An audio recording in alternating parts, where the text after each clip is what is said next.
Yeah, we good now.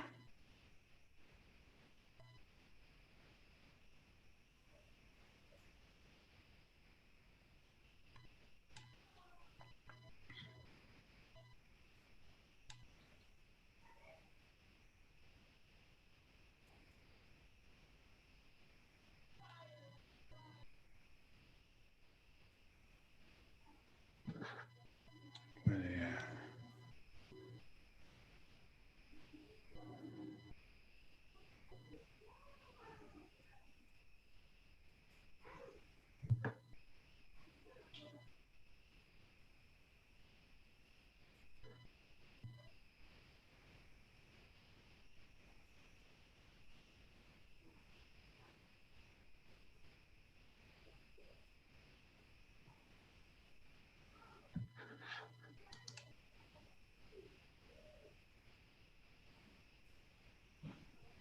We are live on the Worldwide Sports Radio Network, Carco Lounge for the sports hit list by the fans and for the fans. Thank you for spending your afternoon with us as we go through what's going on in sports today. We are going to lead off with the NBA because it is Mike. Fantastic. So it's time for us to get to the Larry O'Brien Trophy. I got, you know me, I'm always prepared, baby. You already know what it is. So I will address my Boston Celtics throughout this show because I have a lot to get off my chest. I know people have been wondering what are my thoughts about their exit in the playoffs. But today I want to start off with Doc Rivers. Doc Rivers was fired from the Clippers after being there for about 7 years. Mike, what are your thoughts on the firing of Doc Rivers? Was it deserved or is this a racial thing? What are your thoughts? Nah, it was deserved, man. Doc Rivers, I think we talked about this years ago. I think Doc Rivers, by and large, is probably an overrated coach. Like, I think Doc Rivers bought him a lot of cachet for one championship, but that championship is kind of emblematic of Doc Rivers' career, the career underachiever. Everybody knows he's the only coach that blew 3-1 leads. Now, and we say he blew, of course, three times.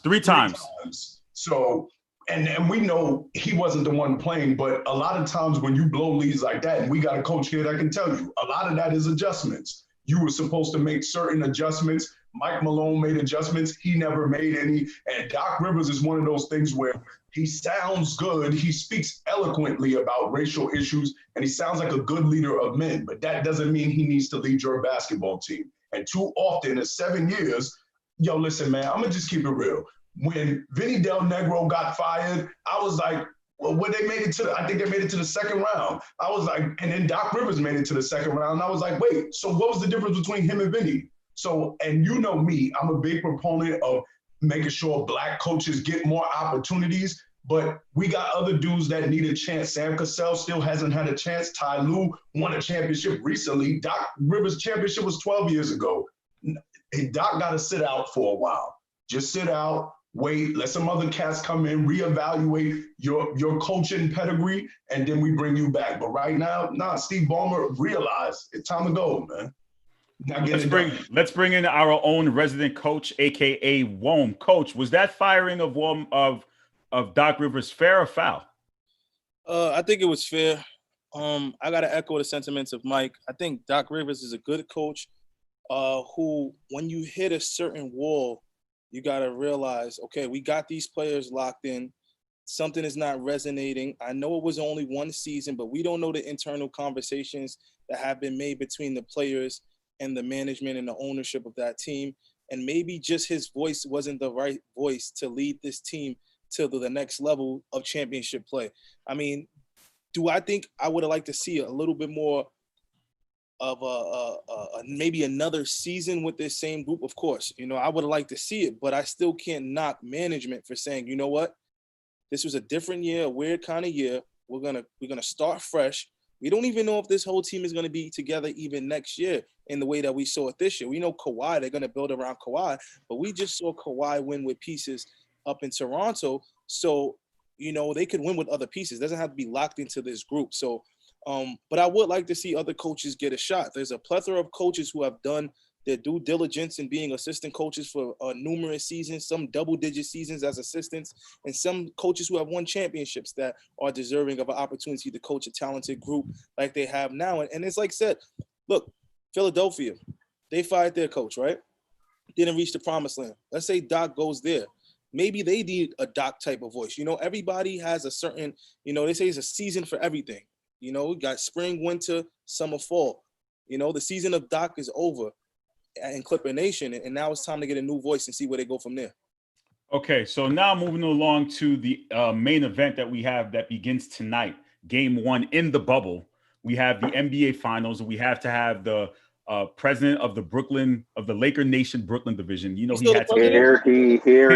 He's still the president. He's still the president. Wow. So we have Game 1, and before I was prepping for the show, Ray Jarvis sent out a screenshot, and shout out to Ray Jarvis of the Gray Area. He's a contributor here on the Sports Hit List. And he said, if the Miami Heat win, it is not an upset. Now, you guys know I don't like using the word if. Those are his words, not mine. No. I saw that screenshot. I think he meant if the Miami Heat win, I'm not upset. I think that. Okay. Ditto. No, That's what I think he meant too. Like Ray, listen. Shouts out to Ray.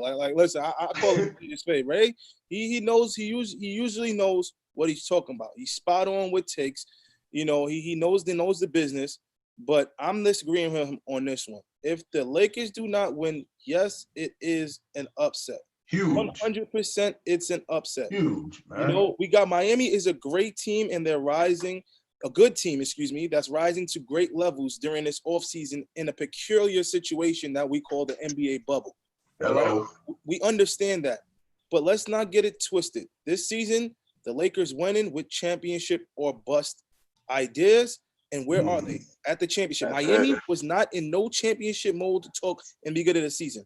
So take a team that finished fifth. I think Miami finished fifth. Fifth seed. That's the fifth seed. Indeed. In the Eastern Conference. And you take a That's team. remind Carl, y'all lost to a fifth seed. Oh, yeah. I will address that. Don't worry. I'm going to talk about that. Don't worry. Okay. You take a team that finished fifth place in the Eastern Conference, who just played a tough series where it was a lot of single-digit wins and one-possession games to squeak that series out. And you got a conglomerate team that has three, I think, who said it? Frank Vogel talked about the championship caliber they have on that team already. Danny Green, Rajon Rondo, LeBron James. These guys have won, even assistant coaches. They have won multiple championships.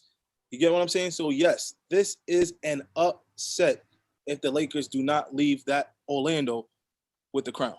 Okay, so Laker president over there. Yes, sir. What are your thoughts on this series? I could hear you in my head. Lakers in 3, Lakers in 2. What are you thinking here, sir? Series is over already. Like, what do you mean? Lakers in 0 zing. Like, it's over. It's been over since the last series. You see what it is. AD and LeBron, put them up there with Kobe, Shaq, Magic, Kareem. Is going there, and this is just the preliminary. Before you even finish, this is just title number 1. This is just a preliminary. Listen, do you realize Central Park 5 shirts and put the come on. What? Listen. Huh? When they see us, you took the when they see us shirts and you made Laker Nation. Oh, yes. Listen, but let me tell you something though. You do realize the historical context of your shirt, right? Magic and Kareem played together for over about a decade or so. Kobe and Shaq played together for about 6 to 7 years. Yes. This is LeBron and AD's first year. And you're at really least 3 rings. In that category?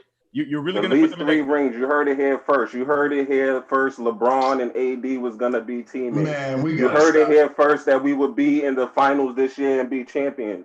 Now you heard it here first that we are three-peating. Mike, at the least. Mike, overall thoughts at the on least. This? Mike, overall thoughts on this series. Shout out to the Miami Heat for winning the Eastern Conference Finals in 6 games. To all the doubters about Jimmy Butler, I was one of them. I'll be the first to admit I didn't believe in Jimmy Butler. He led them to here. Mike, what are your thoughts? You asked the Jimmy Butler question because you know how I feel about Jimmy Butler. That's why. But listen, congratulations. But Matt, let's be fair now. Let's talk about the Miami Heat as they were a 5th seed. Let's talk about who they faced in the first round. The 4th seed, half my team was hurt. My one all-star this year did not play. They beat us. Then they beat broken Giannis. Giannis has been beat by 3 different teams the past 3 years. Your Celtics beat him with that created the blueprint. Toronto beat them using the same blueprint. Miami beat them with that same blueprint. No, I told people last year, I'm not giving nobody extra credit for beating Giannis. Now the series when they beat y'all, they get a little bit of credit. But let's be clear, Jimmy Butler is playing good. He's not playing great. He's not a great. People are doing too much right now. People saying Jimmy Butler's a great leader. We told y'all. No, Jimmy Butler went to a great organization that was able to harness all of that, and then they're winning. Jimmy Butler in 2 of the 3 series didn't even lead the team in scoring. Anybody else that would have the numbers Jimmy Butler has, 19 points a game and 20 points a game in the playoffs, would get cooked. Anybody else. So let's be clear. Miami is winning as a team. They're a cute story. They remind you a little bit of that 04 Pistons, but exactly. When you brought up 04 Pistons, was that an upset when the 4-4 Pistons beat the Lakers? It was. Of course. Absolutely. So yeah. That was a breakdown. But then you know what, guys? And that's my Let's thing, talk. Carl. Like, Miami they're a good, cute, like Max said, they're in the bubble, by the way. So and people talked about it. They got a lot of rookies and second-year players. It's a little different when you got to go to Boston Garden versus playing in the same gym for a month and a half. A lot of these, Tyler Hero's 3 years removed from AAU. He was just playing in something like this. Yeah. So a lot of people are more comfortable in this type of we just play ball bubble situation. So while it's a nice story, I think that the Lakers should watch them. I believe that. Okay. So let's talk. Right. So for me personally, I read between the lines in this series. I did a little promo about it. You saw Pat Riley, who's a Laker great. He coached the Showtime Lakers. Now he's the president in Miami. LeBron won championships in Miami, and he left Miami to go back home to Cleveland. Pat was a little upset. There's a little bit of, I don't want to say beef, but there's a little bit something there between Pat Riley and LeBron. Is this series really that personal, or are we just, as the media, making it more than it is, Coach? Well, media, congrats again. You guys will find a story out of thin air. Exactly. Yes, this was a conversation maybe when LeBron had just left, but let's talk about where each franchise has been since him leaving Miami to go to Cleveland. He's won a championship in Cleveland, returned home, one of the biggest comeback in basketball history in defeating the Golden State Warriors. Pat Riley has never done a tank season. He's always kept rebuilding and rechipping and building pieces. No one started this year or even midway through the year and said, we can see Miami and Pat Riley, his motivation, meet LeBron in the championship round. Now, all of a sudden, it's like Super Bowl week. We got 4 days of no stories, of no games, and the media said, yo, we're going to grab anything. I even saw today that somebody said, and much respect to Danny Green, but they said, let's not forget Danny Green is going on his 3rd ring with a 3rd different team and put him in LeBron picture. Like, the media. But listen, to be fair to my guy, I have to tell you, there are only 2 other players in NBA history to win 3 championships with 3 different teams. Robert Horry and John Salley. LeBron and Danny Green will become the 3rd and the 4th. I just have to throw that out there. Those are the facts. I have to protect my guy, Danny Green. I'm sorry. Let me just throw a note in that real quick, Carl. Just real quick with that. Go ahead. Because I literally hate that stat, and I hate every time they said it about LeBron. I hate it when they were saying it about Kawhi. That is such a context kind of stat. Nobody else in other eras was going from team to team to team to team to team. So that stat only fits in the context of this era where everybody goes from team to team to team. But you can't say that because there are 2 players who haven't done it. Actually, Robert Horry and John Salley, they didn't play in this era, and they have. But what I'm saying is, but no, they say how much John Salley? There was player movement, but it was mostly through trade. It's a fact. How are you trying to? It's a fact. No, I'm not discrediting it. No, I'm not discrediting it, Carl. What I'm saying is it's a context stat, and they're really talking about Kawhi and LeBron leading, not Danny Green being a part of a team. And so in terms of superstars leading a team to championships on multiple teams, that's a context stat because superstars of another era didn't go from team to team to team to team to team. So they would have never got that stat. Doesn't exist in other eras because nobody was doing that. Okay. For superstars. That's all I was saying. Coach, what were you going to say about that? No, I was going to say, I mean, we live in an era where that happens, and I'm cool with it. Listen, we need something to talk about. Sure. Hold on, I think I lost him. We're going to see, LeBron is the first. if LeBron gets 30 points, they're going to say he's the first guy to get 30 points in the bubble during the finals. That's right. Yeah. So let's talk about the finals MVP and how is that important to LeBron's legacy. I know that's been leading the way in certain aspects about how Anthony Davis, finals he MVP. has to win. Does LeBron have to win the finals MVP here? I don't think so. I think his legacy is already cemented. He's played 17 years. We know he's an excellent player. Does he have to win it? But to the LeBron enthusiasts or the LeBronians, they will sit here and argue because he's in competition with MJ, he has to win it. Anthony, what are your thoughts about that? No, not at all. To me, he already gave that up when he gave the keys to AD before they even got on the court together. He told y'all this is going to run through AD. Why? Because AD is going to bring him through his career just the same way Magic brought Kareem through and so on and so forth. Like, this is how it goes. He's smarter than that. We all know LeBron is smart and he's very calculated. So, again, this is why AD has been leading the way all year through the regular season, through the playoffs. I don't think anything is going to change, especially against these little guys in Miami. So through the finals, and I see it being close. I see, especially if LeBron have a game like he had in Game 5 of the last series.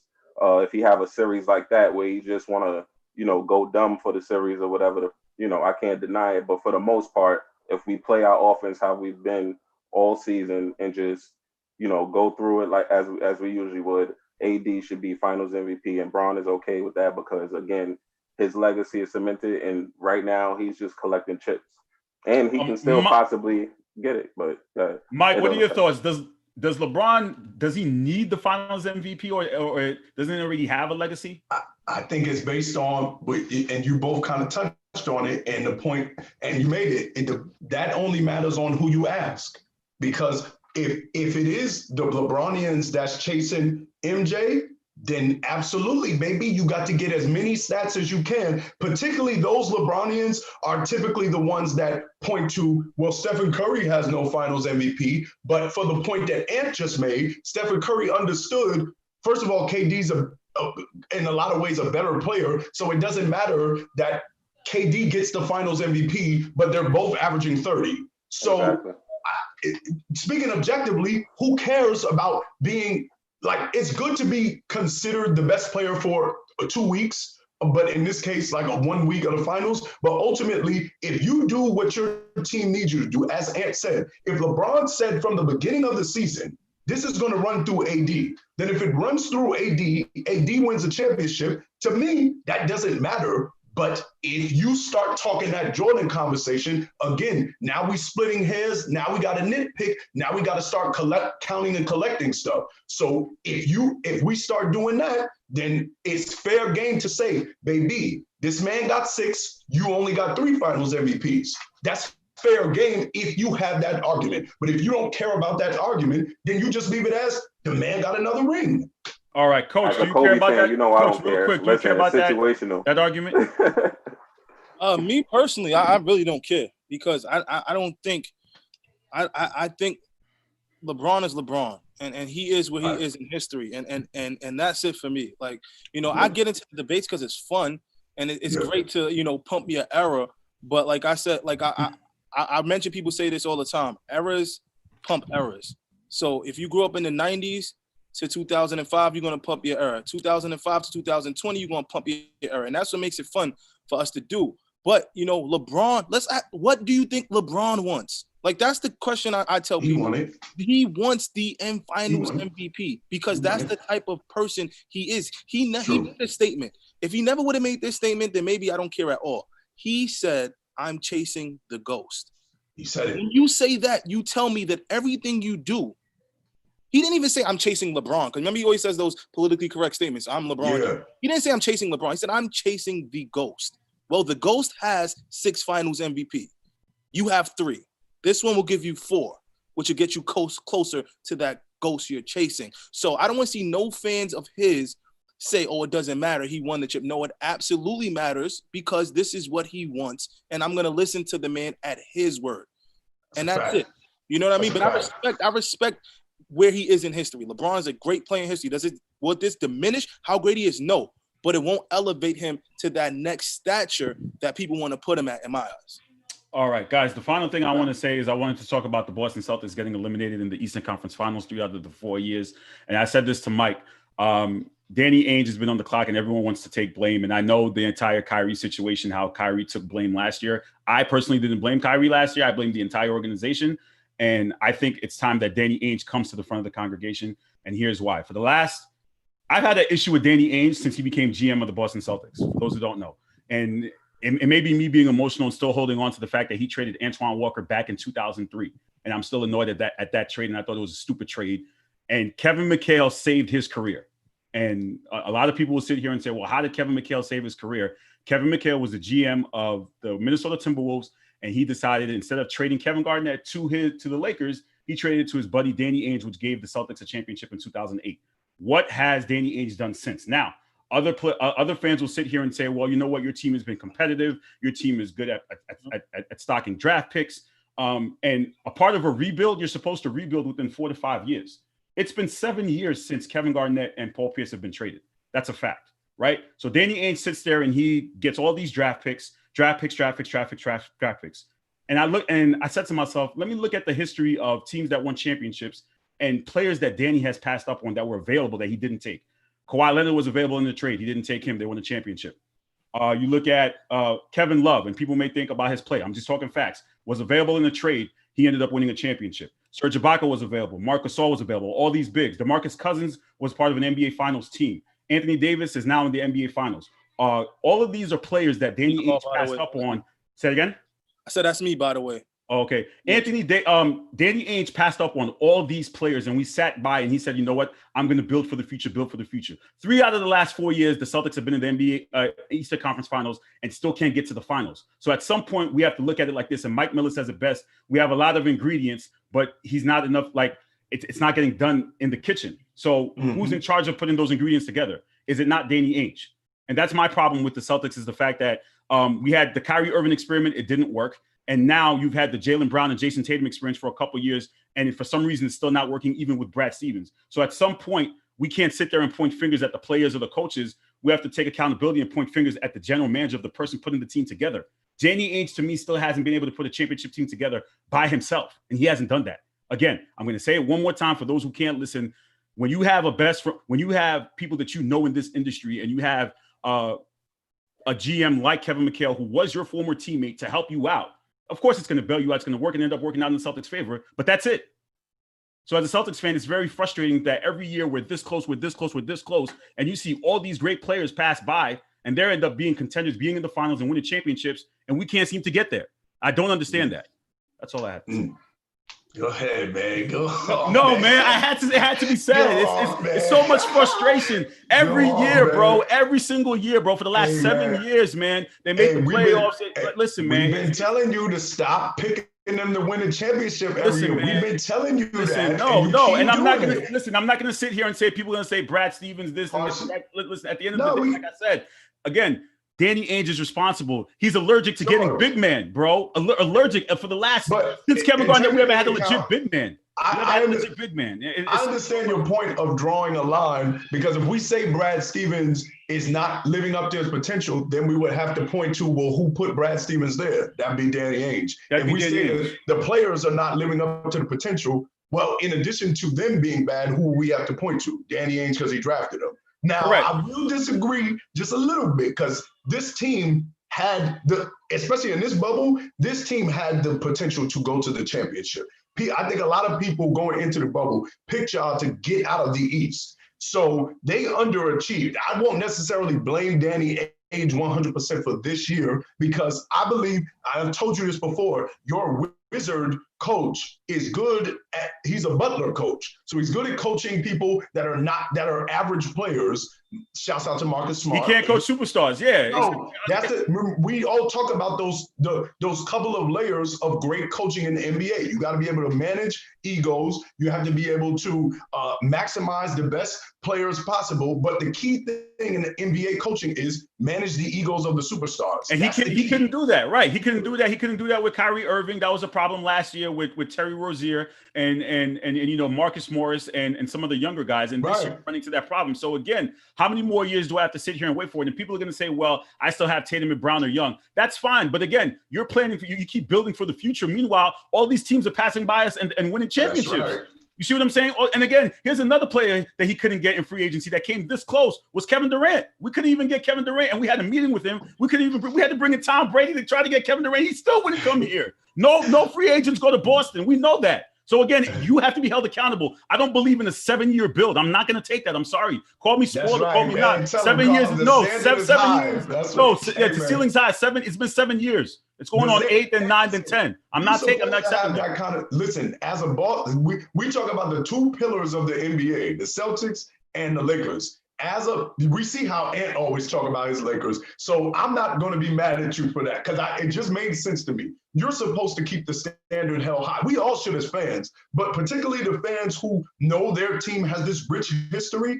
You're supposed to keep the standard up high, and so now the standard's high, man. Good no, it is absolutely, and plus, I'm sick and tired of people. And again, I keep hearing about the 08 championship. I love the 08 championship team, but I want another one, man. There's time. That was 12 years ago, man. It's time. I want another one. That's last thing before I let you, Mike. Last thing before I let you go. People want to know about what you think about the rumors that Victor Oladipo wants out of Indiana. What are your thoughts? I was just talking to my friends about it the other day. There will be no tears from me. I'll be fine. He's hurt, and he's going to cost money. And again, I saw some rumors that Miles wants to leave too. Cool. He hasn't developed his game at all. So listen, Damo is the only one on this team. Damo Sabonis is the only one that has developed his game. He went from getting traded to being on the bench to becoming an all-star. So I'll build with him, and then I'll do what my Pacers have always done, starting with taking a chance on Reggie Miller when everybody wanted Steve Alford, then Jermaine O'Neal when Trailblazers got rid of him, then Ron Artest when the Bulls didn't want him, then Danny Granger coming out of New Mexico State, and then Paul George and Victor Oladipo. Make all of those people all-stars. Develop all of them. Everybody I just named became an all-star. And Miles Turner too. Miles Turner. I heard Miles Turner made one out too. That's what I'm hearing. Yeah, that's what I'm saying. That's what I'm saying. He's another one. He hasn't developed his game. He's actually regressed. So I'm cool with getting rid of those people. I can trust my franchise. I just told you every era we have developed someone into an all-star. Every single era. So we'll do it again. And we did it with Paul George. Nobody knew who Paul George was coming out of Fresno State. We made him an all-star. Victor Oladipo got traded twice. Came to us, becomes an all-star. Jermaine O'Neal got moved from Portland. Came to us, all-star. Ron Artest moved from the Bulls. Came to us, was an MVP candidate. So we already know that we know how to do this. Vic, he was a fan favorite for me. I liked him a lot. But if he leaves and goes to the Lakers, that's fine with me. We'll draft and develop a player. Wait, before I let you go, you said Ron Artest was an MVP candidate? What year? He was an MVP. The year he won Defensive Player of the Year. Oh, okay. And he was an all-star that year, and he averaged 23. He was an MVP candidate. I may have to go fact check that and correct you on that one. Go check it. All right, homie. Mike, I'm going to talk to you soon. We're going to be doing live post-game, so maybe I'll see you down the line, but we'll see. If not, we'll definitely see you next Wednesday. Thanks for joining us. You take care. You're watching the Sports Hit List by the fans and for the fans live on the Worldwide Sports Radio Network. Sorry for the long Celtic rant, but I just had to get that off my chest. It's been bothering me for months, for years. But let me bring in my hockey contributors. Mike, you going to stay around for hockey?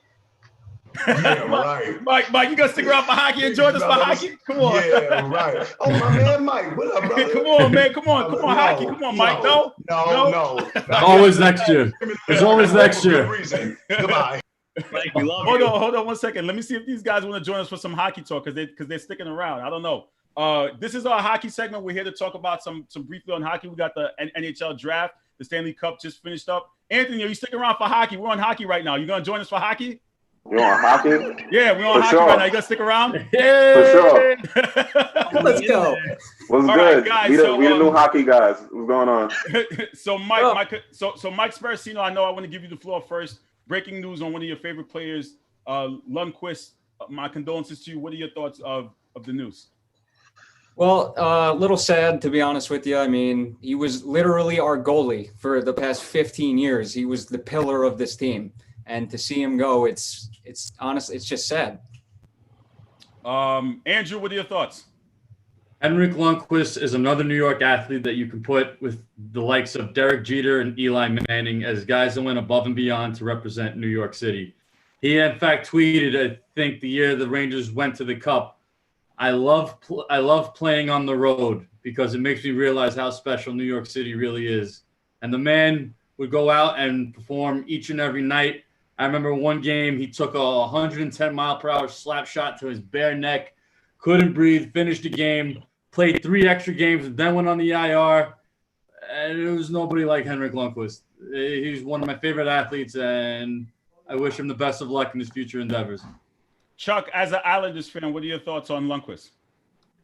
Carl, can you imagine having arguably one of the greatest goalies of the generation and not winning a Stanley Cup? Can you just think about that for a second? But nah, on a serious note, Henrik, much respect to him. He was a stud in net for 15 years, just like Mike said. And he basically emphasized what the Rangers are and what the Rangers stand for. So kudos to him. It sucks they couldn't win one for him, but you know what? All good things come to an end. I do think it was bad for the franchise to buy him out like that. I think it was a bad way to kind of send him off. I think they should have let him finish his contract out with the Rangers and instead treated Georgiev. So that's just my feelings, but kudos to Hank.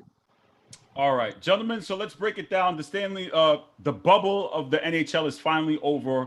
Overall thoughts on how that experiment worked out. Mike. I'm still amazed, to be honest with you, that there was not a single positive test for COVID. Like, to me, that's just mind-blowing. So I think that everything they did, they took all the right precautions. Everyone did what they were supposed to do. And, I mean, not one, man. It's incredible. Yeah, and I'm sure Andrew and Chuck, you guys feel the same way too, right? Exactly, yeah. So, Chuck, I know you wanted to talk about the NHL Draft coming up next week. What are your thoughts about heading into that? Well, my Islanders don't pick until the 3rd round. They got like pick 90 or something, so it hurts a little bit. And it hurts even more when you consider that the Rangers have the number 1 pick.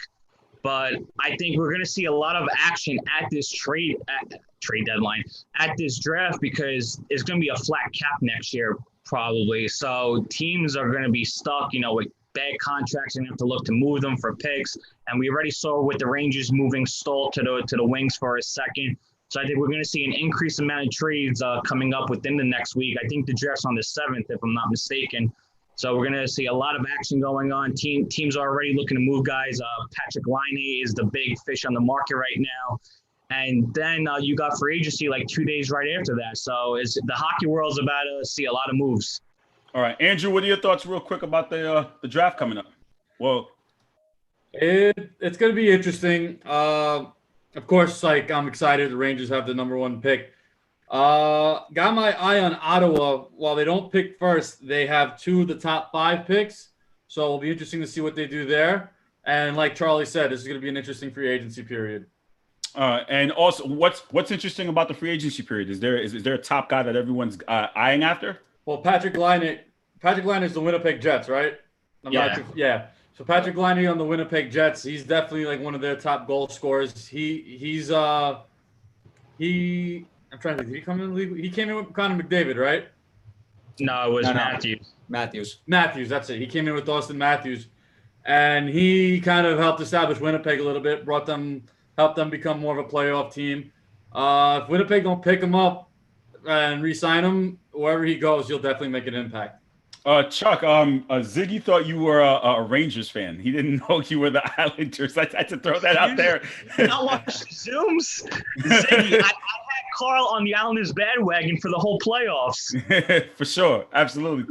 Talk to him, Chuck. Tell us, say it loud. I don't get it. Listen. The Islanders are a top 6 scoring winger away from being a legit Stanley Cup contender. You can't tell me differently. They're great on the back end. They're solidified in net. Just one top 6 scoring winger, a.k.a. Patrick Laine, away for being a legit Stanley Cup contender. Islanders are a team to look out for. In the way they forced the Game 6 against Tampa Bay, Islanders' future looks pretty bright. All right, Mike, any thoughts going into the draft and free agency for your Rangers right now? Well, I got to say, Carl. Uh-oh, he took the glasses off. What is he doing? You see it? Uh-oh. there's always He antics got on the number one pick, baby. This. Alexis Lafreniere. We are 6 days away from calling his name first overall in the NHL Draft. It's a great time to be a fan. Going from a sad note of Henrik Lundqvist to a beautiful, wonderful note of drafting Alexis Lafreniere with the first overall pick. So let me My put Rangers you are on the rise, man. So then your Rangers are on the rise. So let me put you on the spot here on the sports hit list because I love to call people to the congregation. How many years? How many years are you giving the Rangers to be contenders now? Now that you have this pick, is it a 4-year gap, 5-year? How long is it going to take? Legitimate thinking, realistically, it's going to be at least 3 to the point where we're legitimate possible favorites. But it's going to be at least 3 years because they still have to address the left side of their defense. They still have to address their center depth in general. The bottom 6 forward group needs to have a boost added to it. So I honestly think that's all going to take at least 3 years. Well, 3 years. Good teams can always like go far. Like they can always sneak past the great teams. That's like the beauty of hockey. So you're saying that the Rangers are going to sneak? Is that what you're saying? They're going to sneak by? They're going to? I think if they can build the chemistry, they'll be good. Not great, but good. And once you get into the postseason, that's it. Like that's all the motivation in the world you need is like if you click at the right time, you can go far. And that's what hockey's teaching. The Rangers are not going to take the next step, and I think Mike will agree with me on this until they fire their head coach. I don't think he's going to be the guy to make them take that next leap to championship contention. I just want to add to what Chuck said. I'm not 100% in agreement with firing Quinn, at least not yet, especially with the hiring. No, not yet, but down the road. Oh yeah, no, with the new defensive coach, it might change something, but the fact of the matter is we need an NHL players full team. We can't have half an AHL team. That's my biggest thing. Guys, final thoughts here as we wrap up because we're going to go on to baseball. Final thoughts you guys have about hockey moving forward, looking into next season? Watch out for the Islanders, baby. If you really look at their series against Tampa, Carl, Tampa only had a lead for 8 minutes the whole series. The whole series combined, they only led for 8 minutes out of the 6 games. That included 2 overtime games, another overtime game, I think a third overtime game. 8 minutes. The Islanders were that close to playing a pretty evenly matched Stars team, and they could have won the Cup. Islanders just need one piece. I hope hockey starts quickly because I already missed the team, but we're in for a fantastic next couple of weeks. Like I just said, for agency, Taylor Hall, Pietrangelo is on the market. A lot of guys out there. We're going to see a lot of moves, I think. All right. Mike and Andrew, final thoughts here? Andrew, go first. I'm being nice, okay?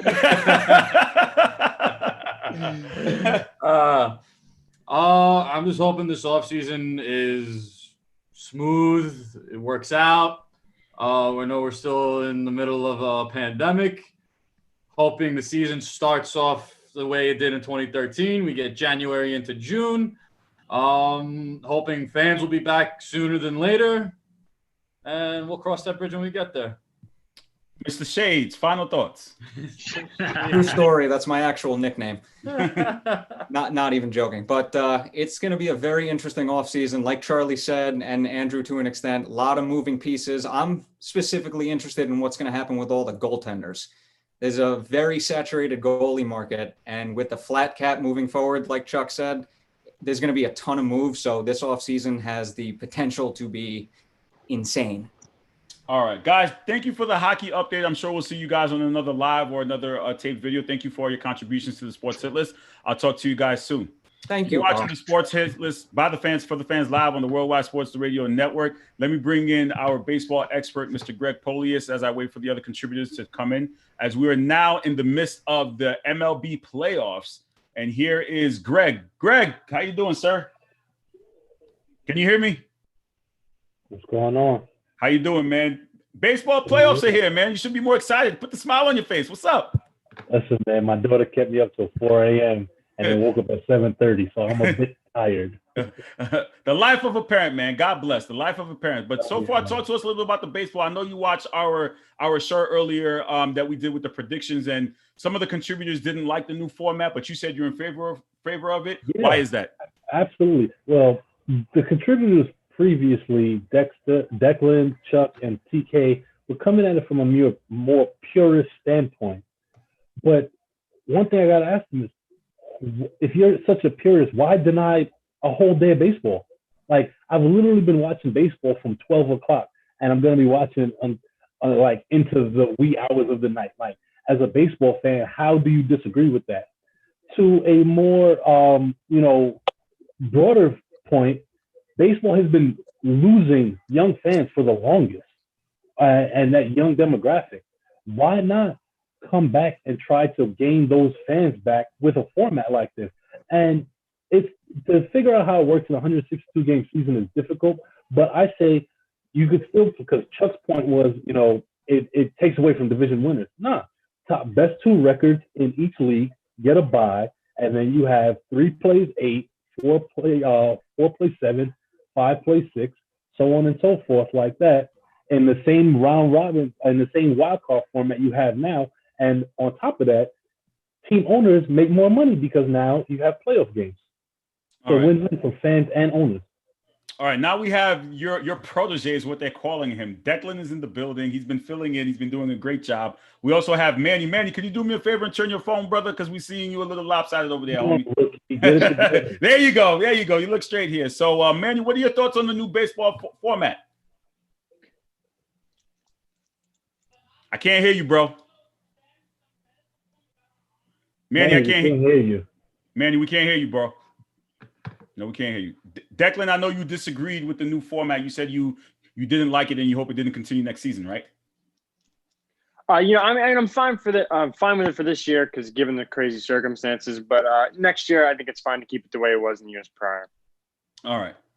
But Greg is over here. It is exciting. Say it again. It is exciting. I will say that. It is exciting. You said it wouldn't be exciting on the previous show, and I wanted to come on and tell you that it would be exciting because you never know what's going to happen in a wild card round. I'm watching the Reds and Atlanta right now in the 13th inning, 0-0. Still going. The Astros dog, and now they're about to close out the Twins, who seem to be allergic to winning in the playoffs. Right, the Marlins, who are a great feel-good story, haven't been in the postseason in how many years, are up big on the Cubs. Yeah. Right, well, you know what? Speaking of that, let me just give everybody a score update for those who are not watching. The Astros just defeated the Twins 3-1, so they advance. We also have the Brewers on tonight at 10. The Cardinals versus the Padres at 5 o'clock. The Blue Jays against the Rays right now, bottom of the second, 3-0. The Rays lead that series 1-0. The White Sox lead their series 1-0 against the A's, but they're down 5-0 in the middle of the 5th inning. The Cubs and Marlins right now are at the top of the 8th. The Marlins lead 5-1. That series is just underway. And as you said, the bottom of the 13th with the Reds, we have 1 out, runners in scoring position at first and third. So you guys, overall, the play has been, you'd say, pretty well. And I know, Declan, you predicted that you wanted the Astros to lose, but now they're advancing to the next round. I know people are still salty about what they did, but any thoughts on that prediction? Said he's ready to come in. Oh, okay, I got him. Any thoughts on that, Declan? It's unfortunate for the game of baseball, but they didn't cheat this year and they won fair and square. I'm not going to get all mad about it because it was a clean sweep regardless. In terms of it was a clean sweep on the field and in myself, Tom, and Charlie's picks from Monday. That was a quick 24 hours. Yeah, right. So, Manny, what are your thoughts here? The Astros advance, man. They sweep and they advance to the next round. Are you still being salty, or are you going to let it go now? Absolutely. Manny, I was just talking to Greg in the chat right now, and I was just saying that umpire, Manny Gonzalez, unfortunately, he has my name. Manny Gonzalez looking like Angel Hernandez 2.0. It's ridiculous, calling a high ball. Then he ejects Eddie Rosario out the game. I would have been pissed off too. Obviously, you need to hold your emotions when it comes to the game, especially because you just cost your team the game, pretty much. And let's not even talk about the error that was made by the shortstop yesterday. Anyways, congrats to the Astros. I'll see you soon because the Yankees will destroy them. Let's go. Manny, is there something you want to get off your chest, bro? Because I feel there's a little tension in this room right now. You know what There's it is? a little tension in this Zoom right now, bro. Is there something you want to get off your chest? Greg Manfred. That's his name now. Greg Manfred. This guy has been defending the Astros hate on the me entire because season. I've been calling it like it is, right? Everybody in baseball cheats. They got caught. This is what it is. But guys, overall though, what are your thoughts so far in, I would say, the baseball play over the last two days? Are we enjoying it? Or is the baseball stale with this new format? What do we think of the play so far, Greg? I love it. I think with the opening games, you're not going to get the casual fans in, as somebody likes to say.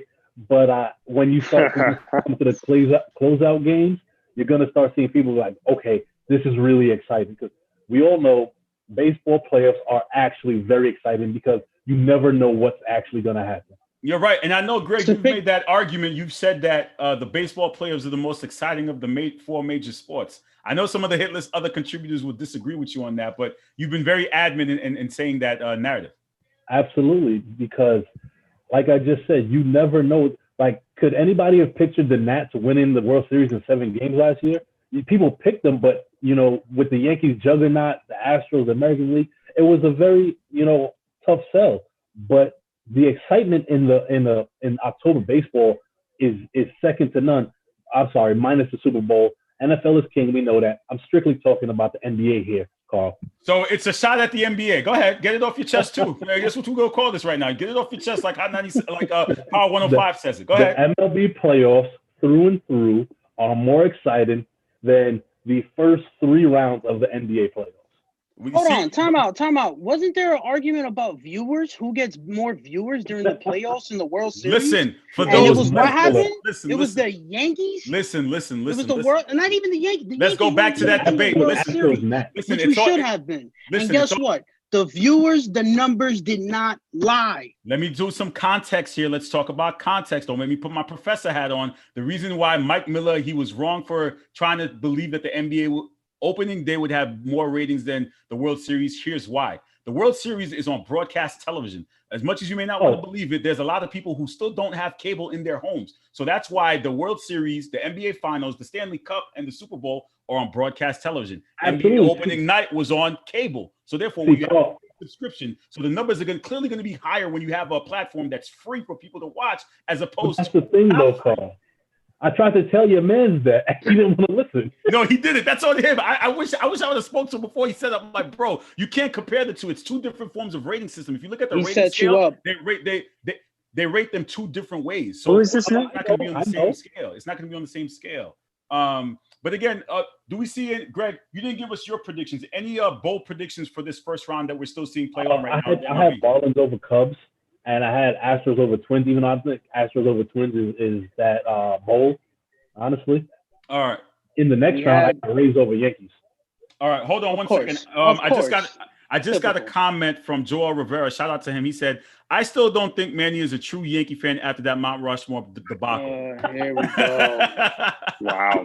That's a typical. That's how you know that's a very obnoxious Yankee fan right there. And most people won't like that. Why? Because I said the truth. Is that a problem? Why? Derek Jeter should be the greatest shortstop of all time. Yes, I feel is that a problem? Come on, man. But listen, ridiculous. Cut the crap, Joel. Listen, last week. Oh my! Are you done, man? You good? You good, bro? You good, homie? You good? Baseball season is playoff season. 8 games today. I'm going crazy right now. My anxiety's like. Your anxiety's high, right? Right. But talk about your Yanks, though, coming out with a strong win yesterday. Oh, shout out to Brandon Falco for saying that relief pitching is important, more important than starting pitching. Last I checked, Garrett Cole pitched a freaking gem yesterday. Beautiful. The bats were waking up. Giancarlo Stanton, shout out to you for hitting a useless home run when we were already up by 10 runs. A very A-Rod type of playoff home run. Thank you, Declan. Thank you. I agree with you on something. But anyways, Falco apologized to the starting pitchers ASAP because this Reds and Braves game that is still going on is in the bottom of the 13th inning right now, and there's 2 starting pitchers for both teams pitched a gem. I'd also Yeah. just Apologize right now. Houston Astros strategy in the postseason is to not actually throw their pen guys. They went with 2 starters yesterday, and they're doing it again today. Okay. Declan, what are you your go, thoughts man. overall on the play you've seen so far in the first 2 days of the new format? It's been exciting so far. We've seen the Yankee team come out with the bats, and to Greg's dismay, I'm sure, obliterate the Cleveland Indians. Why? This is such a false narrative. I don't hate the Yankee players. Didn't Shane Bieber win the Triple Crown and get destroyed? Wow, that's crazy. Shane looked like Justin last night. I got to be honest.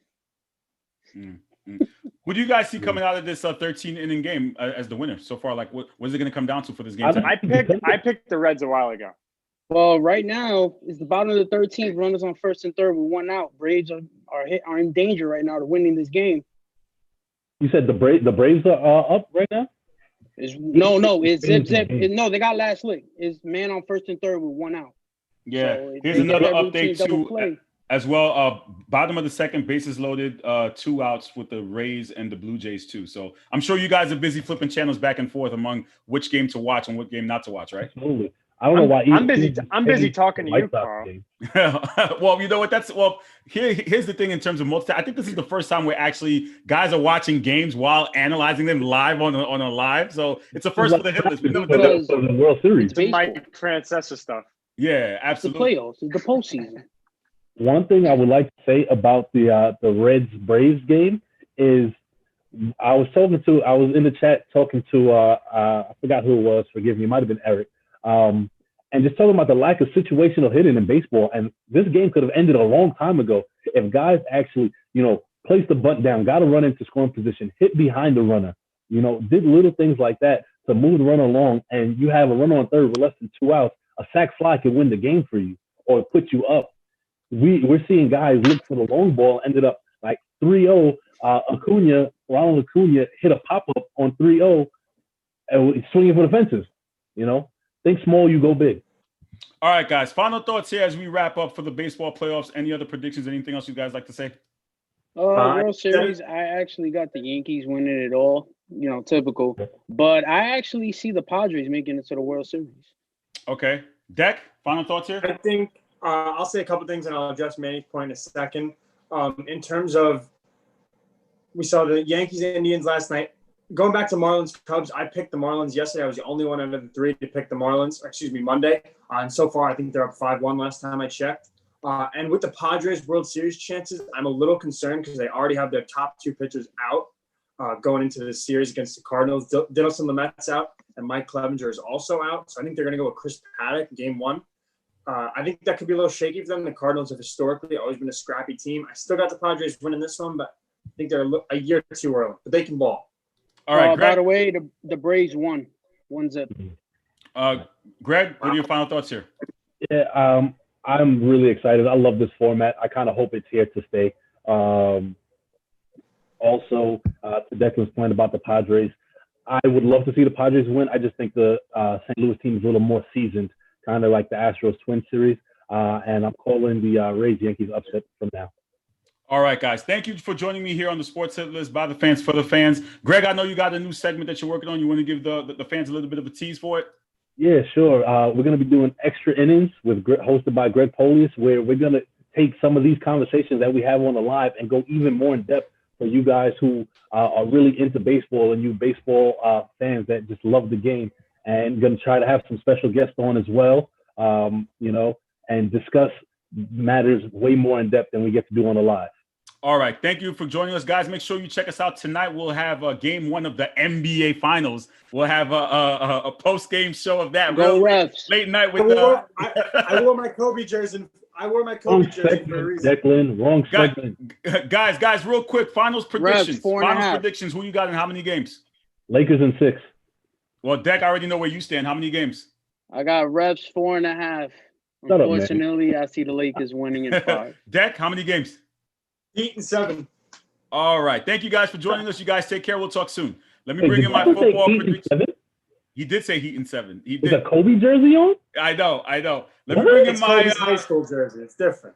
Let me bring in my football contributors. I just want to say hi to the football guys. I'm football guy by proxy. You can say hi to the football guys. Here we go. What's up, brother? What's up, I man? know. Come join us every once in a while. Come talk Jets. No, there's nothing to talk about. That's why he's gonna leave. He's gonna leave right now. There's nothing to talk about. Don't do that to me, Carl. Don't do that. No, I'm not. Listen, he gave the alley. I just dunked it. I'm sorry. After his emotional rampage just now, he can't do that. Well, I had to. I barely even say anything. Greg, I had to. I asked for 5 minutes. Bring back the Carl and his feelings meme. Bring it back. Number one. No, listen, time out. We're not gonna do this. Listen, I'm on my platform and I needed 5 minutes to get something off my chest and I can't. Come on, man. Yeah, let that man breathe, man. Let that man breathe. I'm just saying, bring it back. I needed 5 minutes to get something off my chest. I had every right. I could take another 5 minutes if I wanted to as well. If I want to keep going, you want me to keep going? We're not saying you can't. We just said we think he was a little harsh. I think he was a little harsh. 7 years. 7 years. Come on, man.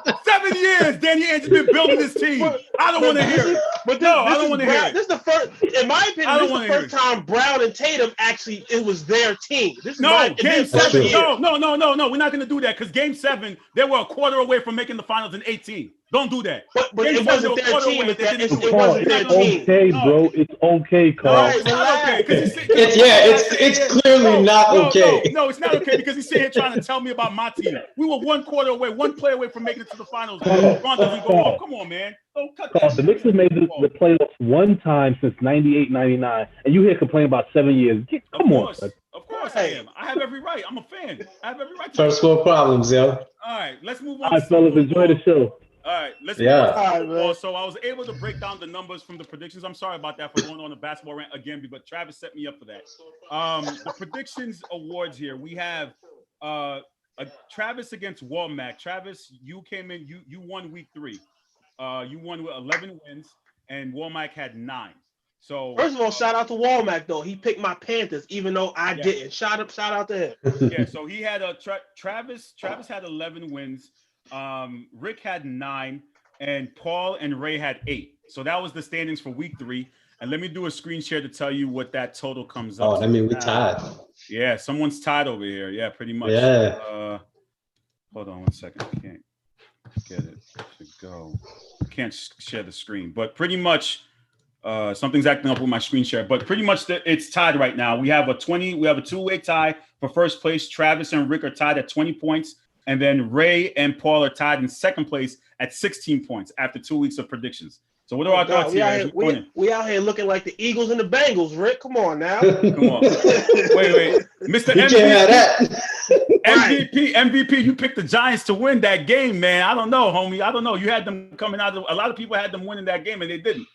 Let me tell you something. First of all, my name is the God of all sports. From here on out, I know we had a little battle. This guy wanted to get on the NBA segment earlier today, and I'm getting like everyone's upset that they wanted Paul on the first segment. I'm like, bro, there's only so much I can do. In the NBA Finals, you want your best players on the court. The same here, all right?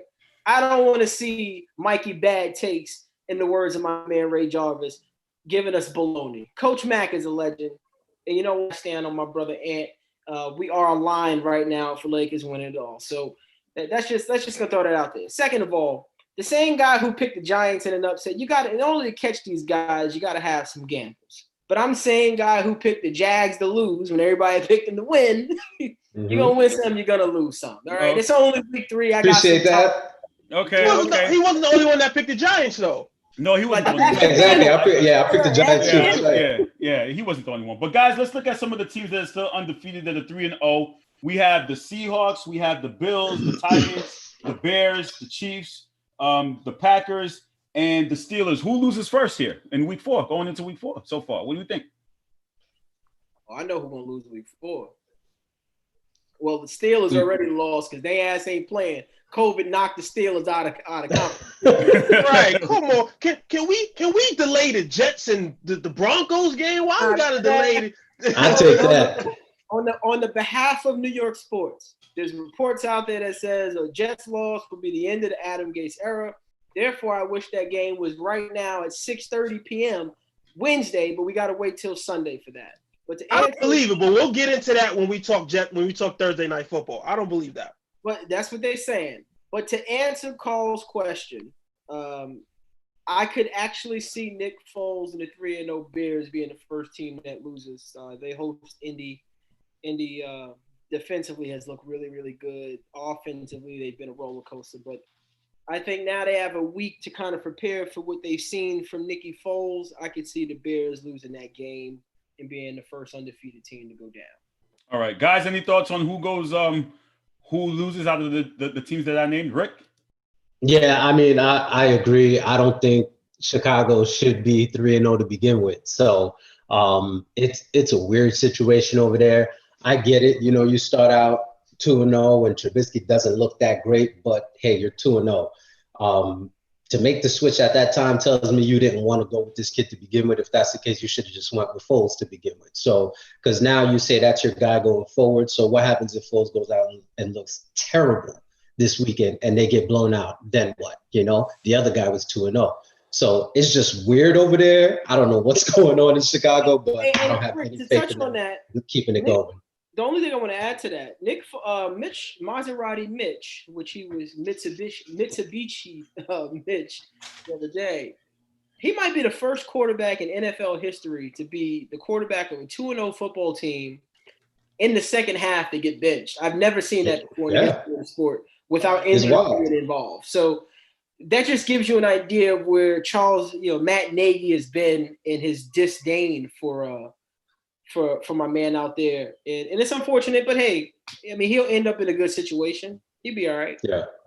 Travis, what are your thoughts on what team will finally lose next week?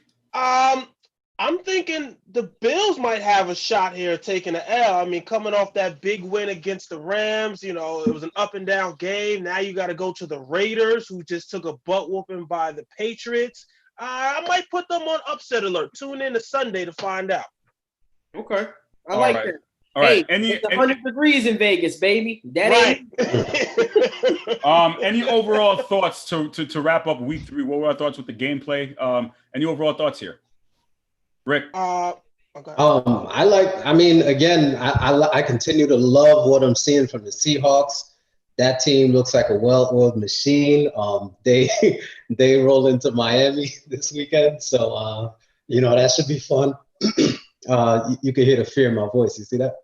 Anyways, I love what I see from the Seahawks. They were one of the teams that I've been eyeing from jump, kind of like from the beginning of the season, thinking that they were going to have a special year if they let Russ cook. They are letting Russ cook, and he out there whipping up filet mignon and lobster tails. We started talking about Russ like crazy the past couple weeks. Mahomes in the cut was like, hold on, I'm still here. So he showed us what it was on Monday night. He looked absolutely amazing. I mean, everybody literally caught a touchdown all the way down to the offensive lineman and the fullback. The kid was on fire. Aaron Rodgers is still out here telling folks he ain't going nowhere and ain't nobody here to take his job. So I think those 3 teams continue to really stand out. And I like, by hook or by crook, man, I like seeing the Titans keep on getting those victories, man. I'm a Ryan Tannehill guy. So I like seeing him do good. I like seeing the Titans continue to keep it up. All right, Rick, any quarterback cooking up a brisket like you were? Oh, man. Woo. Well, listen, I smell like smoke right now. Look, back and forth before you see I logged on early because I was like, I got to make sure I get it right. This guy, Rick, always cooking something up. Trav, what are your thoughts to wrap up week 3? What do you think here? Man, Eagles are trash. To tie that game is completely unacceptable. Oh, my gosh. Yeah. Oh, my God. That irritated the hell out of me. Bengals, and it actually hurt our standings too because no one actually predicted it right. Right, like who predicted tie out here? Yeah, no one would have predicted that. And the play calling by Doug Peterson right there, you could just tell he's. I'm not gonna say he's lost faith in him, but he's losing faith in him. So he needs to. Bengals. Trav, is the seat hotter for Doug Peterson? No, you got a Super Bowl. You got a Super Bowl ring and made the playoffs. Not yet. Nah. Stay with me. Doc Rivers had a ring. He's no longer. Doug Peterson. It's warming up. Doug Peterson has a ring this decade. Could I just listen, nah. The seat is on. I think it's on preheat. Rick, I'm not there the yet. chef will know. The chef will know how many degrees. It's on preheat. How many degrees? It's on preheat. Yo, we probably like 150, 175 right now. It's like I'm not there. oven on. We just turned the oven on. Listen hold to on. Let me finish up here, wait, man. I want to answer you. Listen to me. Go ahead. They travel to Levi Stadium. If Doug Peterson goes 0-3-1, losing to Nick Mullins, or worse, the return of Jimmy G, I promise you will be singing a different tune next Wednesday. Listen. I still don't think I will be. Listen, God of all sports. This is the third or fourth week you've said this, and every week we come back and say the same thing, brother. Just keep in mind, we do have the tape. All right, so every week we talk about Doug Peterson, even whether it's on the Sunday show, whether it's on this show. Every week is something about Doug Peterson. Hey, Carl, you're a college professor, so at one point, you in literature, you had to understand and study what foreshadowing meant. There were context clues given prior to the thing actually taking place. My man used literature. He said foreshadowing. He said foreshadowing. Oh my God. He's bound to be right, yo. He's bound to be right. Hold on, Carl. Let me finish up here, Carl. Go ahead, Trav. Go ahead, man. Go ahead, Trav. Bengals, man. Please do not ruin Joey B, man. 14 sacks. He's leading the league and getting sacked. He's out there getting pounded. Please do not ruin this kid, man. You got the hometown kid. Y'all got a block for that, man. Do something. Trevor Lawrence, I think it's time for him to start looking for real estate in New York and New Jersey, because this is getting ugly out here with the both New York teams. So Trevor Lawrence, you might want to start get a real estate agent in New York and New Jersey. I gave coaches shout outs, for picking my Panthers. Shout out to the Bills. I like that win right there. I mean, had an early lead up 28-3, let the Rams come back, but they ended up finishing that game, man. So shout out to them. And that's about it. I guess whenever y'all ready to go, move on to game balls. All right. God of all sports, is there anything you want to add about week 3? I mean, you pretty much touched upon a little bit of everything. Anything that you wanted to talk about with week 3 to wrap up week 2 as we move on to the next one? Honestly, I think what week 3 did is exactly what we normally see from the NFL, which is why it's still the best product on national television. Talk about it. Debatable because everyone's tuning in tonight. Talk about it. Everyone's going to be watching tonight, but it's okay. Not even close. Because the NFL game ain't on. Right, exactly. After week 2, you now have 96 minutes of game tape on both sides of the football in addition to special teams. So what did we see in week 3? We seen a Chiefs team go out there and completely dominate a Ravens offense that's supposed to be high powered. And on the flip side, shred them to pieces. This is supposed to be the Super Bowl bound Ravens, right? We seen the Detroit Lions, who still, Matt Patricia is that head coach, he is defensive minded, make Kyler Murray look like he did his rookie year, right? He went from being in the MVP early race with Russ and Allen to a marginal 3 interception game and a loss at home. The NFL always delivers the best product. Doesn't matter who's out there, and that's why I appreciate the sport. Well, and leading. Hold on. Before we move on to game ball, can we have the Lamar Jackson conversation? Can I get hours? Well, according to your outline, sir, Mr. Producer, okay, I'm sorry. According to your outline, that wasn't on your outline.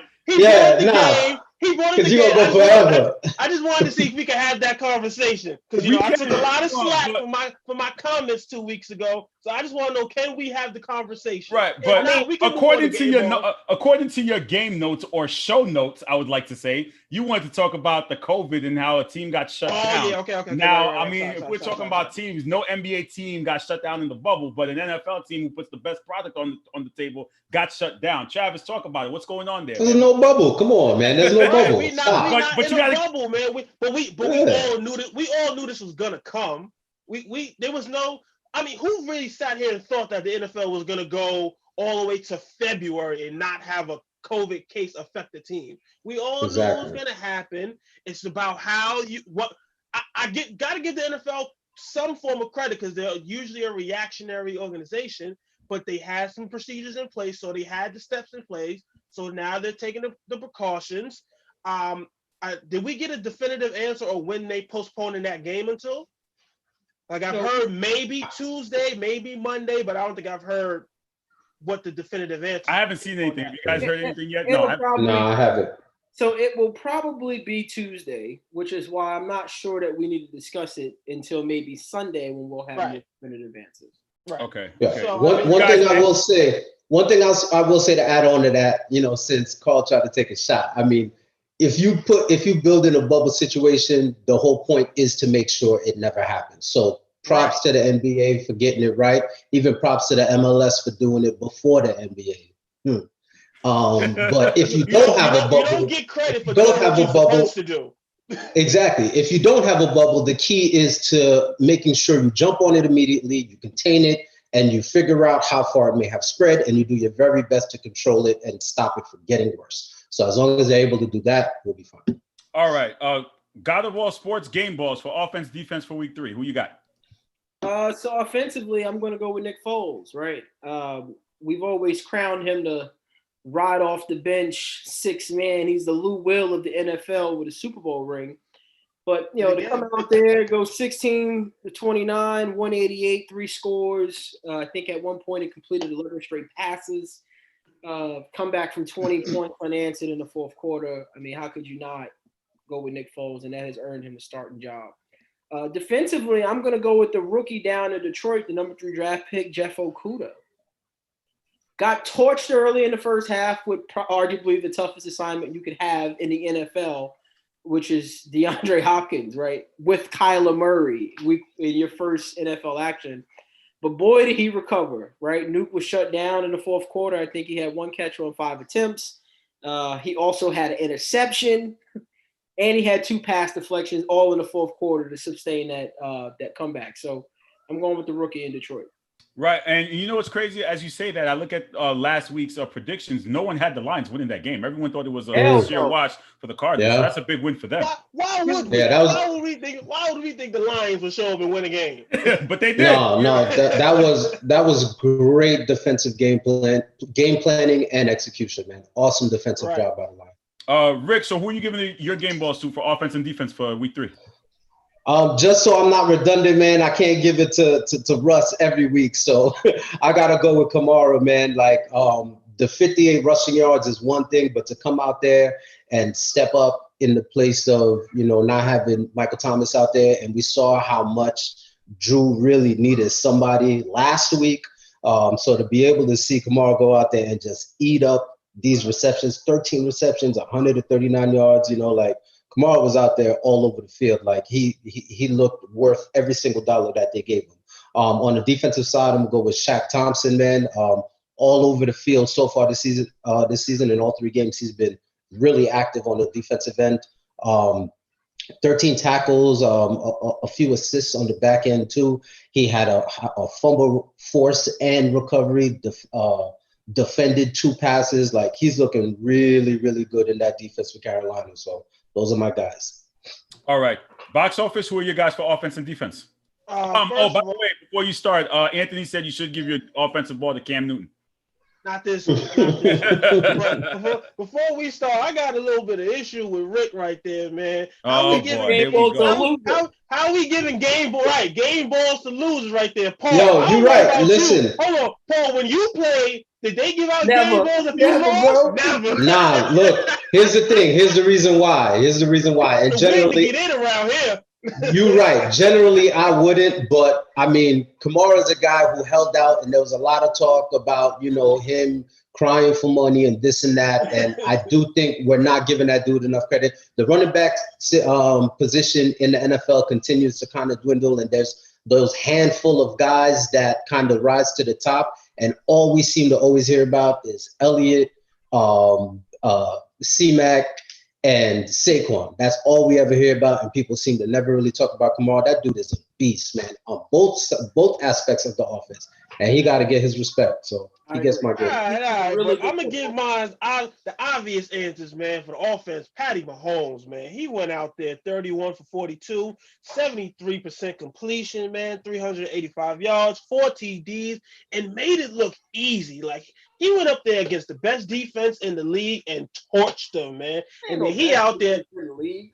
They were ranked top. I'm sorry, one of the best defensive ranked in the league. He couldn't even finish that. He gave out. And shout out to my favorite list, top 100, because he went out there and gave them a jab for not putting them at number one.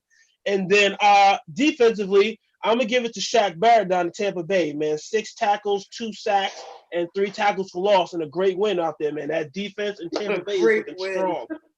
All right, so great defensive effort. Excuse me. We're already into week 4, so let's start with our predictions. We have the Broncos versus the Jets on Thursday night matchup. Someone's going to become victorious here. Someone's going to actually. Are we sure about that? That ain't even guaranteed no more. We can't even guarantee that, right? We don't know that. So, God of all sports, what's your prediction for this Thursday night matchup heading into week 4? You can't. Is your mic on? Can you hear me? Or can nobody want to pick this game? I almost wish that I lost connection. Right? Can you hear me? Do I need to repeat my question? Nobody wants to pick this game. I'm gonna go with the Denver Broncos. Only because I think it is time for a new era. So if these reports are true, the Jets do deserve better. They deserve a better leader. So I'm going with the Broncos. All right, Rick. So here's the thing. Here's my thing with this game, man. So the whoever let this story out from within the Jets organization should be absolutely ashamed of themselves. This is absolutely disgusting because this is putting the onus on the players to do the organization's dirty work. Adam Gase should have been fired from the Jets. Adam Gase should have never probably been hired by the Jets. And he's been trash ever since he's got there. He's been trash since this season started. He's looked worse and worse each week. And instead of the organization manning up and saying, this guy's got to go, they're pretty much putting it on the players because you say, okay, well, if he loses this game, then he's going to get fired. So players obviously want to go out and win. Playing against Denver, which, isn't world beaters, this is a winnable game for even a terrible New York Jets team.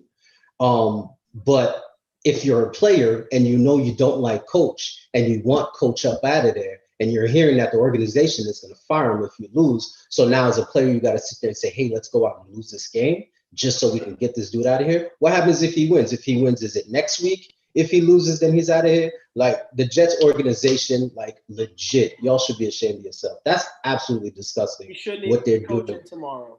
For real. If that's the case, if that's really what it is, you should have fired him. Don't put it on your locker room to go ahead and do your dirty work. With that said, I absolutely believe that team gonna go out there and lay down and get this man up out of here. So I'm gonna go ahead and go with Denver, man. Get Jace out of there, man. Travis, so you're gonna make this a clean sweep. Listen, hold on. Let me add on to this because I agree that Adam Gase is an absolutely terrible coach. But let me tell y'all why, win or loss, his key card will work Monday morning. Let me tell y'all why. Because he has the backing of Peyton Manning, okay? Peyton, y'all don't understand how far the word of a Manning goes in this league. There's a reason why they are the first family of football. Peyton Manning is the only person that vouches for this man. He's the reason why he got the job in Miami. He's the reason he got the job in the Jets. I'm telling you. So he will. That's absolutely true. You're right. They want to replace this man. So therefore, that will. I'm telling you, he is walking through that door, win or loss tomorrow. But in terms of the game, I'm gonna pick the Jets. I mean, it's too bad. It's two bad teams. It's two bad teams.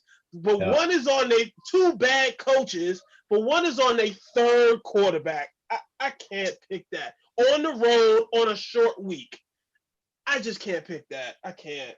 All right. And God of all sports, I owed you one for the NBA debacle, and you wanted the floor to say something important, and you wouldn't want to tell us. So the floor is yours. I think for the interest of activity it was best that I didn't share what this topic was going to be. But here we are. Today is September 30th, 2020. And I just want to be very, very clear and transparent with my brothers here on this network and all the fans worldwide. Protest, like many things that are happening in our country, just seem to vanish, right? So whether it was George Floyd, the Ahmaud Arbery situation, even Breonna Taylor, and any other fallen folks out there, when you think about the impact that has happened on protests, it's been very similar to, a casual fitness or diet journey for someone who hasn't been fully committed, right? And why do I say this? So on June 5th, the NFL apologized to players in a statement for not listening to players years ago. June 16th, Roger Goodell specifically on a podcast with an actual current player apologized to Colin Kaepernick indirectly, because of course he didn't pick up the phone and call him, and says he'd welcome the idea of him coming back to the league. So what does that tell me? Tells me that whatever severance agreement or separation agreement or NDA he signed did not restrict him from playing football. However, they always said in the NFL that winning mattered, right? So we just talked about the Denver Broncos. So how does a team go out there and doesn't pick up the phone for Colin Kaepernick? We watched the Denver Broncos lose their starting quarterback, who will be lost for at least 6 weeks. Minimum, maybe longer, with a joint injury. We didn't see them go out there and put a backup in who probably also in Jeff Driscoll does not belong in the National Football League. But somehow there is a guy named Brett Ripien who is going to start on primetime television for Thursday Night Football. So I ask you guys this, right? Knowing what you know about the legend of this sport, is a game about winning, or is it about controlling a narrative and continuing to blackball the individual that was once named Colin Kaepernick? John Elway, legendary football player, very marginal in my opinion, but he is a Hall of Famer, right? Perennial loser, but he did win 2 champs at the end of his career. Has been an avid Donald Trump supporter. You may recall back in 2016 how much energy, time, and effort he put on the big screen supporting Donald Trump in Republican Nation. Do you think that protecting that integrity of Donald Trump and the power of that individual is why Colin Kaepernick wouldn't even be thought of for Denver?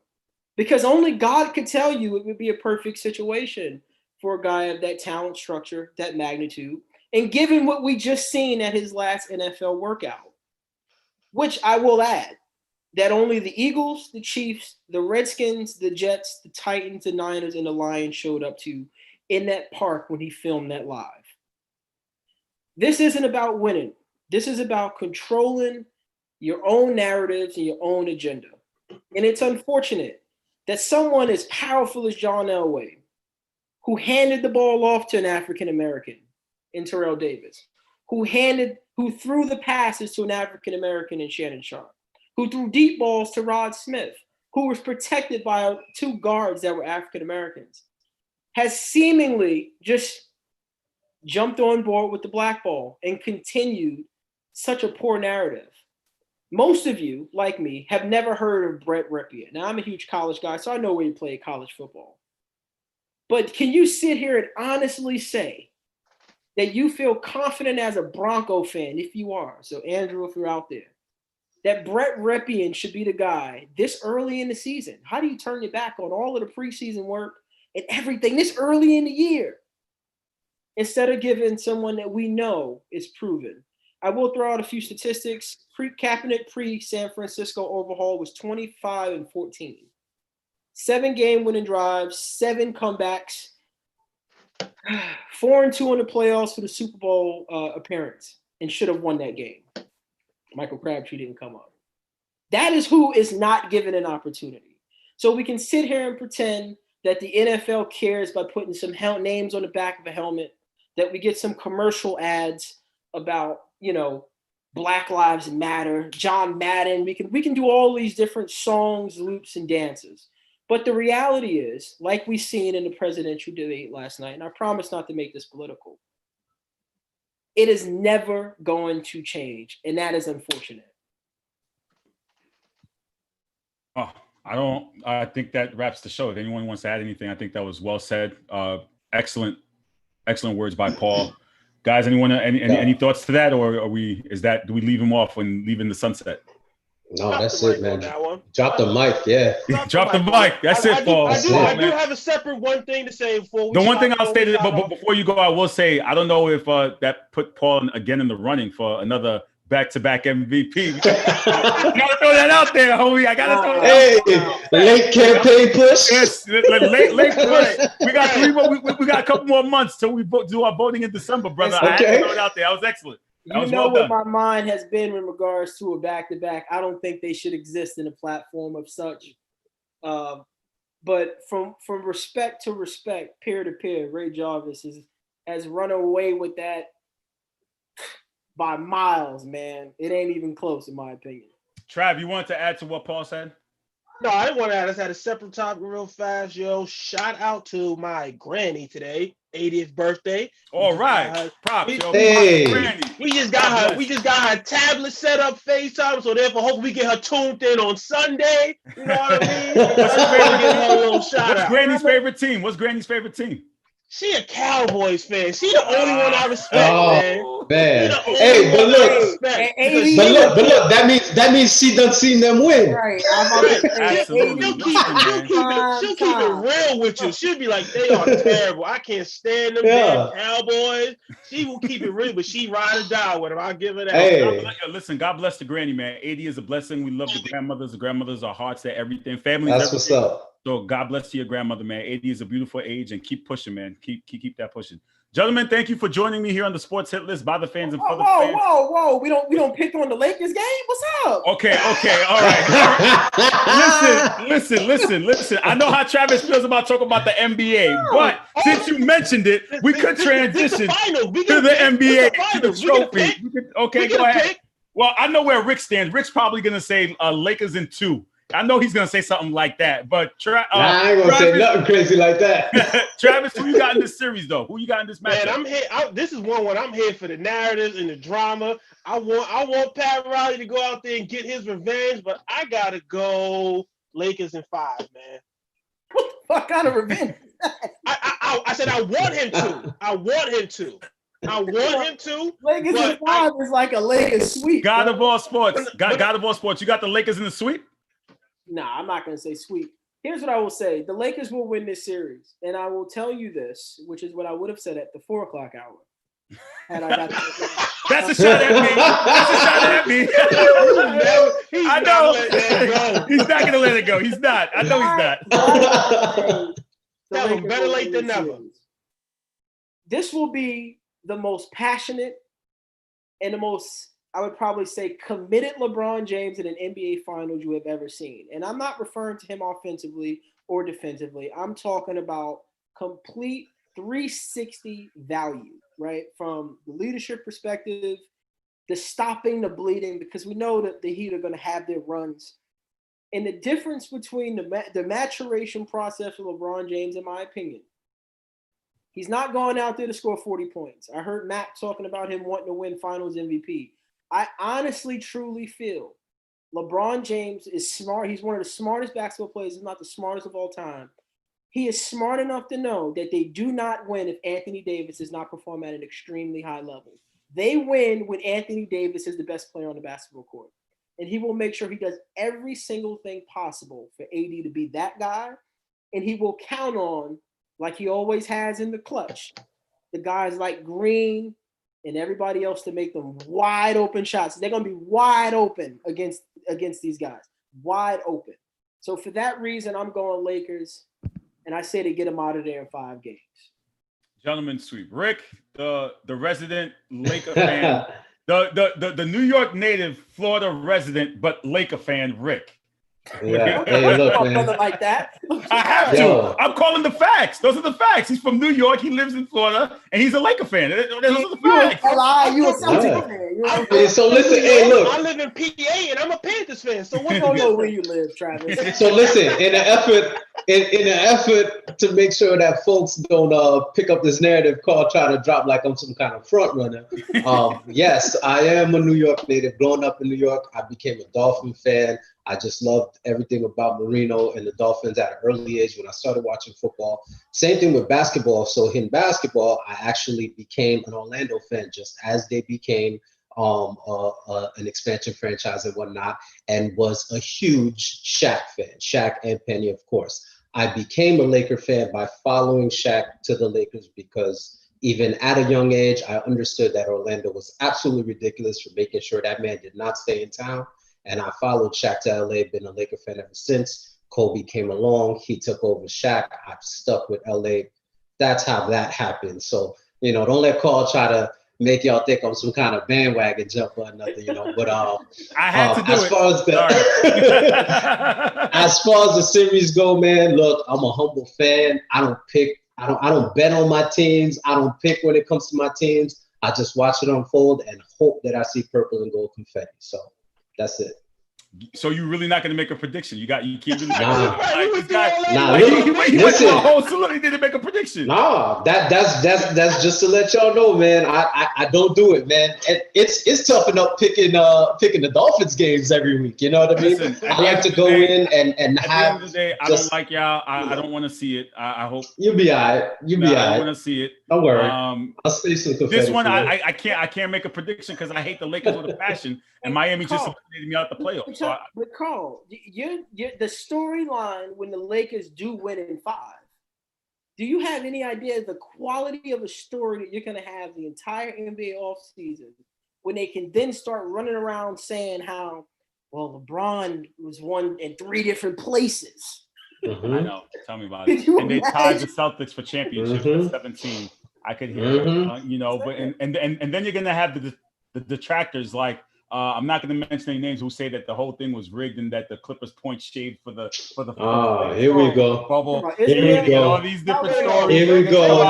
Who said that? Throw a name out. I need to know. Just wave a flag. It's a flag that's blue and white. We ain't even tip off yet. And they got the conspiracy theories, man. They had them. They had them. Israel set it on the hit list as soon as the Lakers won last week, and it has been going on nonstop about this is what they wanted since Kobe passed away and Silver. Yeah, 2020, the year of the Lord and Savior, Kobe Bryant. Yeah, so I'm not buying into it. I'm not saying that again. As I said, it's a tough one because the Miami just defeated my team. I can't root for them. I hate the Lakers with a passion. So I just want to watch good basketball. No, Carl, listen. No, we're not letting you get off that easy. Make a pick, sir. I'm not making Come a on pick. now. So I'm not making a pick. Yo, listen. One thing I will say though. F the Flakers. I don't care. F the Flakers. Oh, you a hater, bro. I am a listen, hater. Damn right I am. I don't care about them. Get out of here. Get out of here. I don't care about them. Who cares? You go on Miami. So listen. Here's one thing I will say. One way or the other. The one thing I don't want to hear, because this is perfectly set up so that one way or the other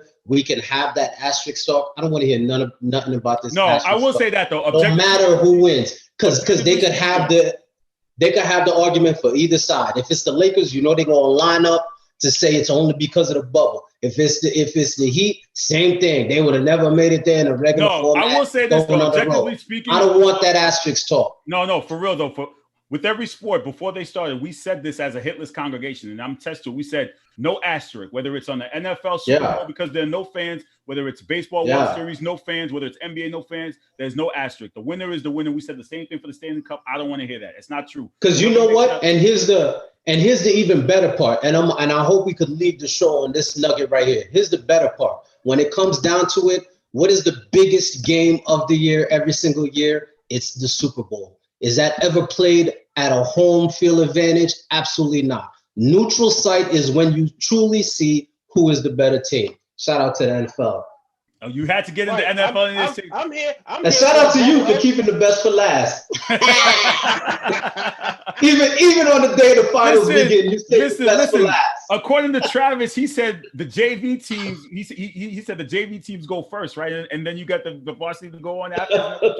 JV never. That changes week to week. It changes week to week because next varsity week never goes before the JV. But next week you guys could be on. It all depends on what's trending, what goes first. You guys could be on first next week. It all depends what goes on. We don't know. Nah, it's all good. It's all good. It's all JV season gonna be over. That's why. Once JV season over, it's time for varsity to keep playing. Oh man, gentlemen, thank you guys for watching the Sports Hit List by the fans for the fans. Special shout out to Joel Rivera. He's always been a big supporter of the Sports Hit List. Tonight we will go live following Game 1. I know it will be a late time on the East Coast, maybe a midnight. But for people out in the West Coast, it's Pacific time. It'll be 9 o'clock. So please stay tuned if you guys want to join us to just chat up about Game 1 and see how the first game plays out. Sundays, we'll be back again for NFL kickoff at 12:30. Please make sure you like, share, comment, subscribe. Gentlemen, I look forward to your picks. We have a tie right now between Travis and Rick. Paul, I hope you bring your game, man. I hope you have a slow start, and we'll see you coming up. And I know Ray will be ready to make his picks as well. I thank you guys for all your support and continued contributions to the hit list. I love you guys. Happy birthday, Grandma. Make sure you celebrate. Yeah. Make sure you have one for us. And I'll talk to you guys soon. Happy birthday, Grandma. All right, guys. Enjoy the game. Appreciate it.